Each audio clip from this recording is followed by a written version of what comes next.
Gusto mo bang maging patay na patay ang taong mahal mo kapag ginawa mo ito? Bago mo ito gawin, ang ritual na ito ay siguraduhin mo na siya lang talaga ang makasama mo habang buhay.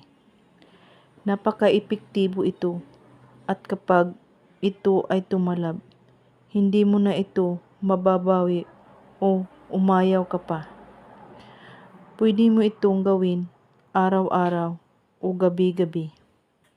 At pwede rin itong gawin sa araw ng Martes at Biyernes, kahit anong oras.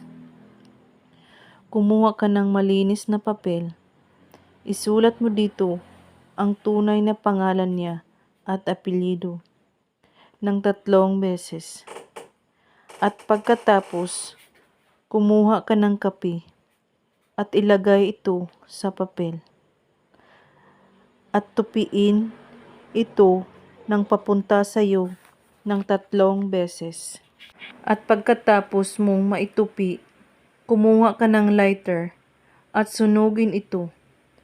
Habang sinusunog mo ito, iisipin mo ang taong mahal mo at ibulong mo sa iyong isip, pangalan at apelyido. Susunugin ko ang pangalan mo kasama ang kape para masilihan mo ang pagmamahal mo sa akin. Kailangan kita. Sumunod ka sa akin. Mahalin mo ako habang buhay. At pagkatapos, kapag ito ay naabo na, ang abo nito ay isaboy mo ito sa hangin.